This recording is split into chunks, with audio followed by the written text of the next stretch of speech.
Bonjour à tous, bienvenue. Donc, je vais commencer par Romains 8, verset 35. Qui nous séparera de l'amour de Christ? Sera-ce la tribulation ou l'angoisse ou la persécution ou la faim, ou la nudité ou le péril ou l'épée? Selon qu'il est écrit, c'est à cause de toi qu'on nous met à mort tout le jour, qu'on nous regarde comme des brebis destinées à la boucherie. Mais dans toutes ces choses, nous sommes plus que vainqueurs par celui qui nous a aimés.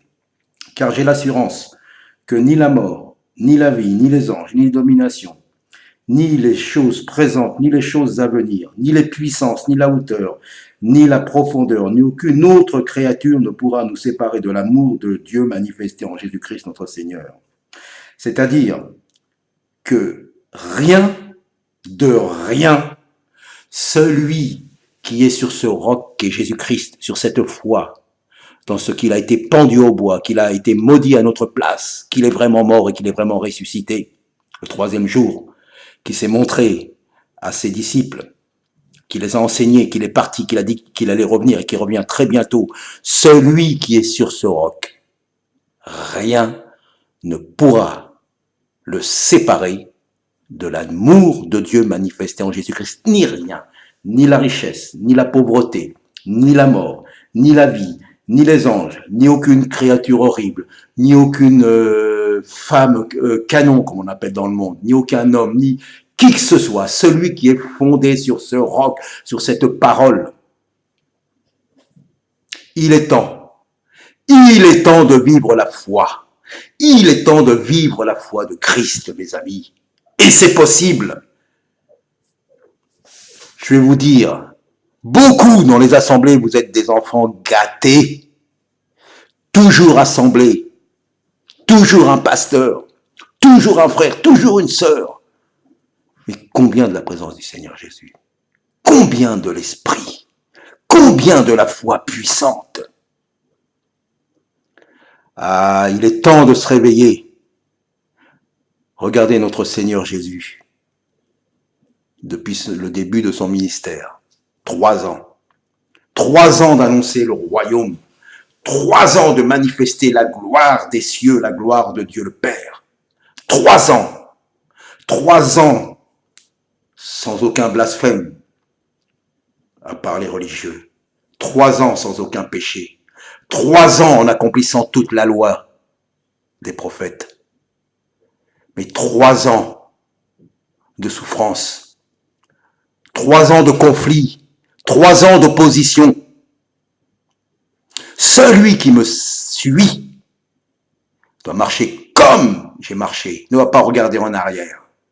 Jésus a tout quitté, sa famille, sa réputation, tout pour nous, mes amis.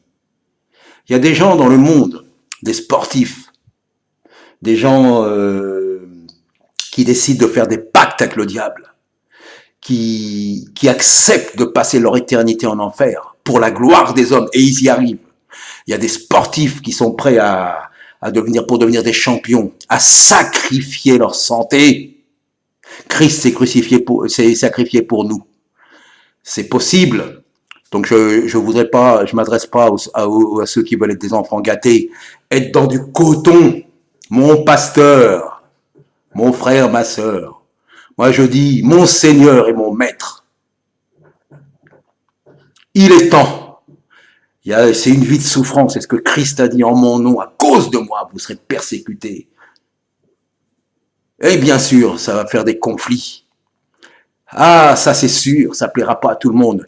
Mais l'objectif, qu'est-ce que Dieu demande de toi? Qu'est-ce que Jésus demande de toi? De quoi as-tu peur? Tout est possible à celui qui croit, mais dans sa volonté. Même si tu perds ta vie, tu la retrouveras, dit Christ. Ne craignez pas celui qui peut tuer le corps, mais après ne peut rien faire. Mais craignez celui qui peut tuer le corps et jeter l'âme dans la géhenne. Tout est possible. Toujours dans la maison, ce que vous appelez la maison de Dieu. Toujours rassuré. Toujours offusqué quand on vous traite de ceci, de cela. Mais Christ, lui, a été maltraité, injurié. Et il nous permet de vivre une vie extraordinaire, une vie incomprise. Celui qui est né de l'esprit, on ne sait ni où il va, ni d'où il vient. C'est possible de vivre la gloire de Dieu. Regardez Paul. Épreuve sur épreuve, prison, coups, naufrage, calomnie, accusé à tort comme son maître. Tout est possible car rien ne peut nous séparer de l'amour de Christ. L'amour de Dieu manifesté en Jésus-Christ.